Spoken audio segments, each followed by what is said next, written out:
Hi all, welcome to my channel food foodie. ఈరోజు నేను చేయబోతున్న రెసిపీ మామిడికాయ pulihora. This is one of my favourite recipe అండి. చాలా యమ్మీగా ఉంటుంది. ముందుగా రైస్ వండుకొని సపరేట్ పెట్టుకొని అందులో సాల్ట్ కలుపుకొని పెట్టుకోవాలి. అలా రైస్లో సాల్ట్ కలుపుకున్న తర్వాత ఒక బాణీ తీసుకొని అందులో కొంచెం ఆయిల్ వేసుకొని పులిహోరకి సరిపోయేంత ఆవాలు, పోపు దినుసులు అన్ని, శనగపప్పు, మినప్పప్పు, కొంచెం మెంతులు కూడా యాడ్ చేయాలండి, జీలకర్ర, అలాగే పల్లీలు.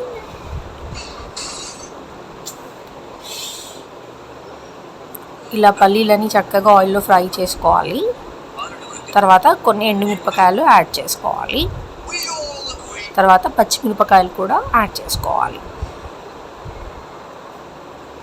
కరివేపాకు, అలాగే కొంచెం మనము ఫ్రై చేసుకోవాలి.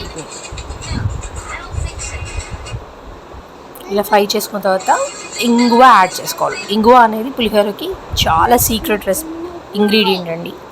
ఇది యాడ్ చేసుకుంటే పులిహోర చాలా టేస్టీగా, యమ్మీగా, ఒక డిఫరెంట్ కైండ్ ఆఫ్ ఫ్లేవర్ వస్తుంది. ఇప్పుడు అలాగే ఫైనల్గా పసుపు వేసుకోవాలి. అంతే, మన పోపు రెడీ అయిపోయింది. ఇప్పుడు మన పోపుని పక్కకు పెట్టుకోవాలి. ఇప్పుడు మనం ముందుగా సాల్ట్ కలుపుకున్న రైస్లో మామిడికాయ తురుముకున్న వేసుకోవాలి. మొత్తం కంప్లీట్గా హ్యాండ్తోని చక్కగా మిక్స్ చేసుకోవాలి. సో దట్ ఆ మామిడికాయ ఫ్లేవర్ అంతా రైస్కి పట్టేసుకుంటుంది. ఇలా చక్కగా మిక్స్ చేసుకున్న తర్వాత, అంటే మామిడికాయ తురుము, సాల్ట్, రైస్ చక్కగా ఇన్ఫ్యూజ్ అయిపోవాలి. ఇప్పుడు మనం ముందుగా రెడీ చేసి పెట్టుకున్న పోపును కూడా మన రైస్లో వేసుకోవాలి. ఇలా చక్కగా స్పూన్తో కానీ ఎంత స్పూన్తో కలుపుకున్నా చక్కగా మిక్స్ అవ్వదండి. సో బెటర్ మన హ్యాండ్స్తో మిక్స్ చేసుకుంటే చక్కగా పులిహోర అనేది రెడీ అయిపోతుంది. అండ్ కొంచెం టేస్ట్ కూడా బాగుంటుంది.